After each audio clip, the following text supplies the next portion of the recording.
कयाधु ने पूछा नहीं, कयाधु ने पूछा नहीं कि तपस्या से वापस क्यों चले आए।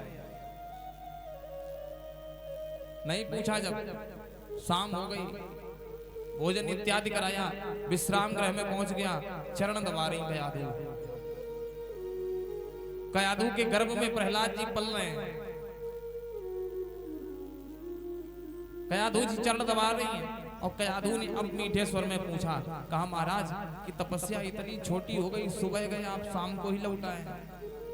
हिरण्यकश्यप कहने लगा, क्या बताएं देवी कि हम जिस वृक्ष की डाल के नीचे बैठे थे उसी वृक्ष पर एक तोता नारायण नारायण कह रहा था।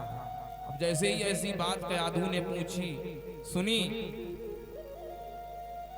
कयाधु विचार करने लगे कि हमारे पति तो बहुत बड़े विरोधी हैं भगवान के, ये कभी नारायण नाम नहीं लेते। अब जैसे ही ऐसा सुना, कयाधु 2-4-6 मिनट इधर उधर की बात करती, फिर पूछ लेती महाराज वो तोता क्या कह रहा था। वो तोता नारायण नारायण कह रहा था। आधा घंटा हो गया, अब तो कयाधु और चरण दबाने लगी।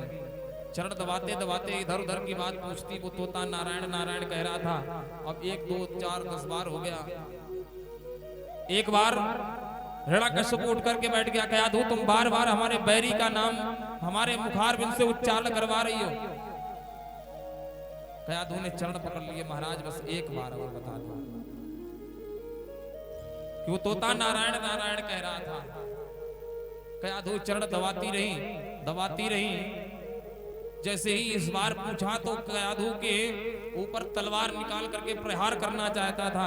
कयाधु ने सिर रख दिया। देखो पत्नी में परीक्षित जी बहुत सामर्थ्य होती है। क्यों? ग्रह लक्ष्मी है, घर की लक्ष्मियां होती हैं। हम सभी बाहर के व्यवस्थाओं को देख सकते हैं। अगर पत्नी बढ़िया है तो घर को मंदिर बना देती है, अगर पत्नी खराब है तो महाराज घर को नरक बना सकती है। परीक्षित जी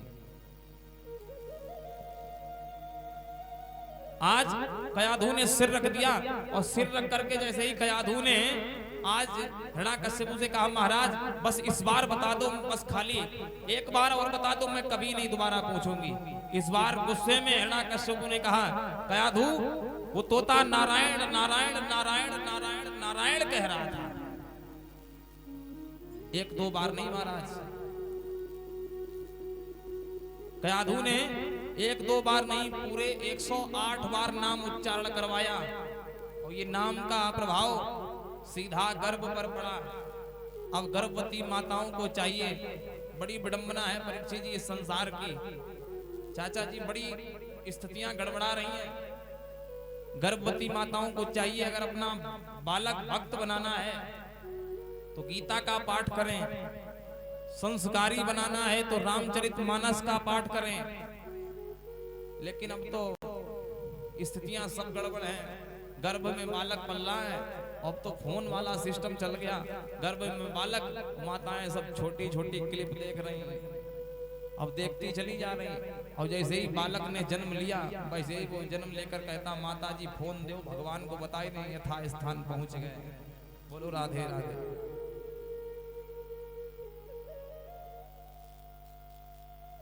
स्थितियां खराब हो गई। इधर वो नाम उच्चारण का अर्थ सीधा गर्भ पर जाकर पड़ा। पहला ये हो गया, ब्रह्म वैवर्त पुराण में ऐसा लिखा है कि पहली बात इसलिए भगवान का भक्त हुआ। क्यों? जो भी नाम जैसा माता कर्म करेगी वैसा ही प्रभाव गर्भ पर जाकर के पड़ेगा।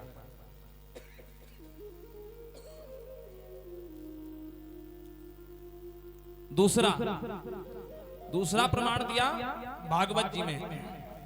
भागवत जी में ऐसा लिखा कि जिसमें हिरण्यकश्यप तपस्या करने के लिए गया, इंद्र को चिंता हुई। इंद्र ने कयाधु का हरण किया, हरण करके लेकर के जा रहा था। रास्ते में नारद जी मिल गए। अब नारद जी मिले तो नारद जी ने क्या किया? नारद जी ने रोका, इंद्र को कहा रोक दो, रुको कहां जा रहे हो, अभी भी ये आदत खत्म नहीं हुई। इंद्र कहने लगा महाराज हमारे हृदय में ऐसा कोई भाव नहीं है, मैं किस लिए इसको लेकर के जा रहा हूं, मैं इसलिए लेकर के जा रहा कि इसके गर्भ में बालक पल रहा है, वो भी दैत्य कुल में जन्म लेगा तो वो भी दैत्य ही होगा, इसलिए मैं ले जा रहा हूं, इसको मार दूंगा।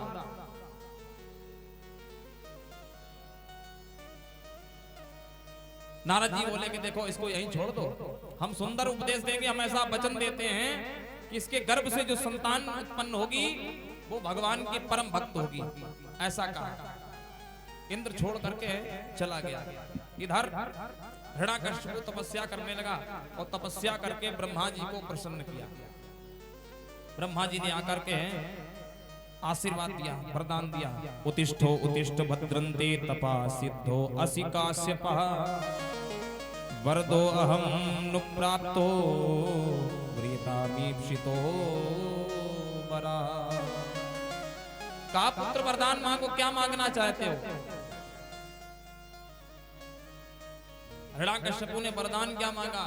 कहा महाराज हमें अमर कर दो, अमर, हम मरना नहीं चाहते, ऐसा वरदान दे दो कि हम अमर हो जाएं।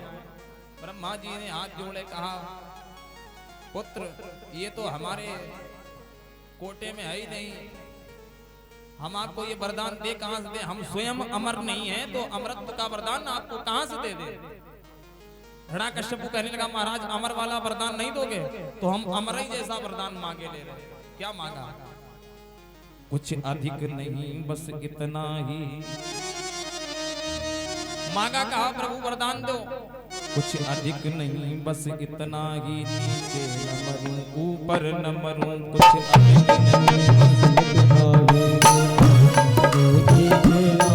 कुछ अधिक नहीं बस इतना ही, नीचे न मरूं ऊपर न मरूं,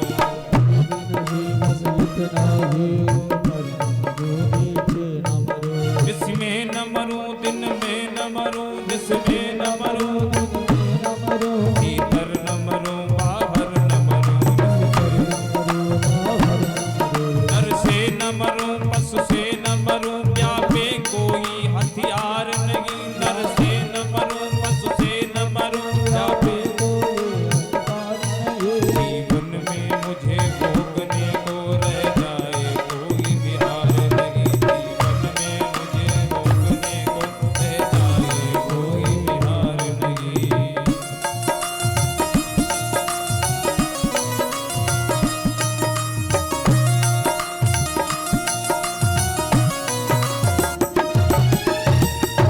कहा महाराज वरदान दो। कुछ अधिक नहीं बस इतना ही, नीचे न मरूं ऊपर न मरूं। कहा न नीचे मरे न ऊपर मरे। ब्रह्मा जी ने कह दिया तथास्तु ऐसा ही होगा, न नीचे मरोगे न ऊपर मरोगे। और कहा न दिन में मरे न रात में मरे। कहा ठीक दिन में भी नहीं मरोगे रात में भी न मरोगे। और मांगा कहा सरकार न भीतर मरे न बाहर मरे। ब्रह्मा जी ने कह दिया तथास्तु ऐसा ही होगा। कहा महाराज न नर से मरे न पशु से मरे। कहा ठीक न नर से मरोगे न पशु से मरोगे। और महाराज कोई अस्त्र शस्त्र हमें कोई न मार पावे। ब्रह्मा जी ने कह दिया ऐसा ही होगा। और कहा आपकी बनाई हुई सृष्टि का कोई जीव हमें न मार पावे। ब्रह्मा जी ने कह दिया तथास्तु। ब्रह्मा जी के सारे वरदान पाकर के हिरण्यकश्यप जैसे ही नगर में आया, उधर से कयाधु को साथ लेकर के आया। धीरे धीरे समय व्यतीत होता चला गया। प्रहलाद जी का जन्म हुआ। मानो नारद जी के सुंदर उपदेश के कारण प्रहलाद जी भगवान के भक्त हो गए। और ऐसा लिखा है कि नारद जी जिस जिसको प्राप्त हो जाते हैं वो भगवान का परम भक्त हो जाता है।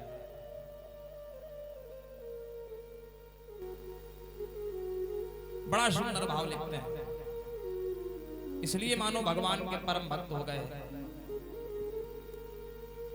ये दूसरा प्रमाण हो गया। हिरण्याकश्यपु जिस समय अपने राज्य में आया, पूरे राज्य में ढिंडोरा पिटवा दिया। न यष्टव्यम न दातव्यम न होतव्यम दुजागृषित, न कोई यज्ञ करेगा, न कोई हवन करेगा, न कोई दान करेगा, न कोई सत्संग करेगा। हिरण्याकश्यपु ने अपनी अपनी मूर्ति बनवा दी मंदिरों में। हिरण्याकश्यप की पूजा होने लगी, हिरण्याकश्यपु की पूजा होने लगी। अब पूजा जब खूब होने लगी, प्रहलाद जी थोड़े से बड़े हुए, विद्या अध्ययन करने के लिए संडामर्क जी को बुलाया, और संडामर्क जी को बुला करके संडामर्क जी के विद्यालय में विद्या अध्ययन करने के लिए भेजा। और संडामर्क जी से कहा देखो हमारे बालक को दैत्यों वाली ही पढ़ाई पढ़ाना, और कोई पढ़ाई नहीं पढ़ाना।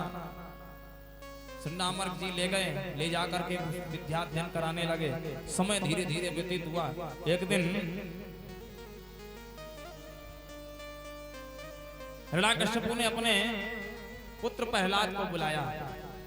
प्रहलाद जी से कहा, पुत्र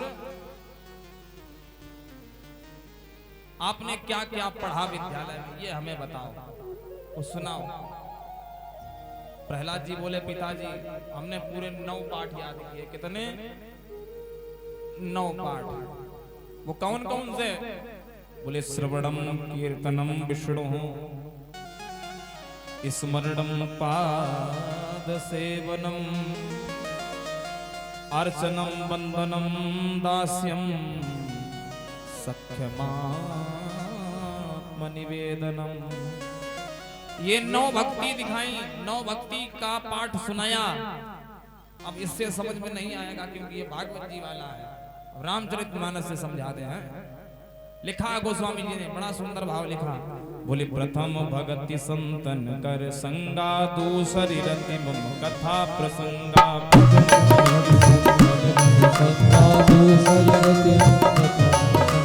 प्रथम भगति संतन कर संगा, दूसरी रति मम कथा प्रसंगा। प्रथम भगति संतन कर संगा, प्रथम भगति संतन कर संगा, दूसरी रति मम कथा प्रसंगा। गुरुपद पंकज सेवा, तीसरी भगति अमान, चौथी भगति मम गुण गण, करहि कपट तज गान।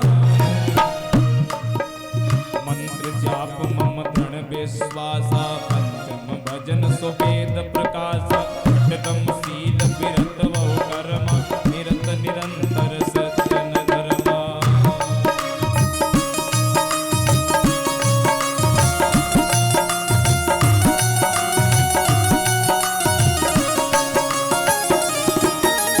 सातब सम मुनि में जग देखा, मोते संत अधिक कर लेखा।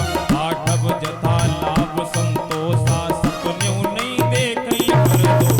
नवम सरल सब नवम सरल सब संचल हीना, नवम सरल सब संचल हीना। हम भरोस ही हर्ष नहीं, अब महु एक हूँ जिनके होगी, नारी पुरुष सचराचर होगी। अब महु एक हूँ जिनके होगी, नारी पुरुष सचराचर होगी। सिया राम जय राम जय जय रामा, सिया राम जय रामा।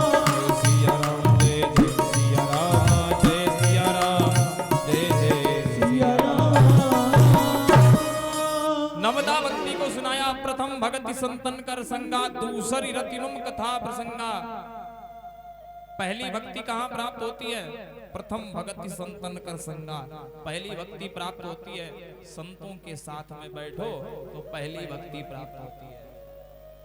दूसरी रतिमम कथा प्रसंगा, भगवान की जहाँ सुंदर कथाएं हो रही हो वहां जाकर के बैठो और भार पूर्वक भगवान की कथा सुनो तो दूसरी भक्ति प्राप्त होती है।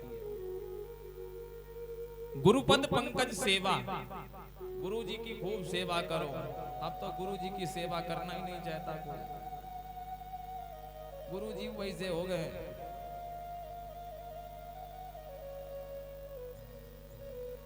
गुरु जी की सेवा से तीसरी भक्ति प्राप्त होती है। चौथी भक्ति मम गुण गन करहि कपट तजिगान, मंत्र जाप मम दृढ़ विश्वासा, पंचम भजन सुवेद प्रकाश। मंत्र जाप करो तो पांचवी भक्ति प्राप्त होती है। छठतम शील विरत बहु कर्मा, निरत निरंतर सज्जन धर्मा। सदैव धर्म करते रहिए, सज्जनों के पास बैठिए। सातब सम मुई मैं जग देखा, मुँह से संत अधिक करि लेखा। ये विचार करिए, हमसे सभी बड़े हैं। आठव जथा लाभ संतोषा, सपने नहीं देखे पर दोषा। स्वप्न में भी किसी के दोष को नहीं देखना चाहिए। नौमी भक्ति मम भरोसे ही हरस लीना। बताया नवम सरल सब सन छल हीना, यानी किसी से छल कपट नहीं करना चाहिए। नौमी भक्ति, ये 9 भक्तियों में से एक भी भक्ति अगर किसी के पास में है, नवमहु एकहु जिनके होई, नारी परुष सचराचर कोई। इन 9 भक्तियों में से एक भी भक्ति अगर किसी के पास में है तो समझो उसका बेड़ा पार हो गया भवसागर से। जैसे ही ये नवदा भक्ति सुनाई,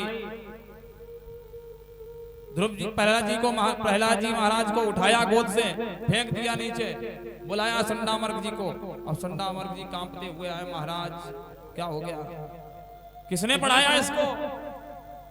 संडामर्ग जी कांपने लगे। दोनों आचार्य खड़े खड़े कांप रहे हैं। कहा महाराज नमत प्रणीतम न पर प्रणीतम। कहा महाराज ना हमने पढ़ाया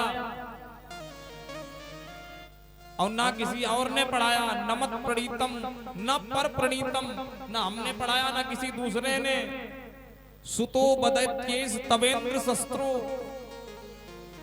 हमारे यहाँ ऐसा कोई पढ़ता भी नहीं है। नैसर्ग की मतिरस्य राज्यन, यानी कि ये सरकार, ये नैसर्गी ही आपके बालक के अंदर ऐसे गुण है। कहा ले जाओ इस बार अच्छी पढ़ाई पढ़ाना, नहीं तो अगली बार अगर तुमने ऐसा कुछ देखा, हमने देखा, तो हम तुमको तुरंत सूली पर लटका देंगे। अब संडामर्क जी ले गए बेचारे, प्रहलाद जी को मारा पीटा। जाने लगे, रास्ते में देखा एक कुमारिन माता ने आवा लगाया। ये तीसरा प्रमाण भागवत जी से अलग का है। एक कुमारिन माता ने आवा लगाया, उस आवे में गलती से एक मटकी के अंदर बिल्ली के बच्चे बंद हो गए। और बिल्ली के बच्चे जैसे बंद हुए परीक्षित जी, अब वो कुमारिन माता भगवान से बार बार प्रार्थना कर रही है, हे नारायण, हे प्रभु, हे बिहारी जी, इन बिल्ली के बच्चों को जीवन दान दे दो। जब ऐसी प्रार्थना करने लगी, प्रहलाद जी ने सुना, और प्रहलाद जी ने सुनकर के तत्काल ही, प्रहलाद जी ने सुनकर के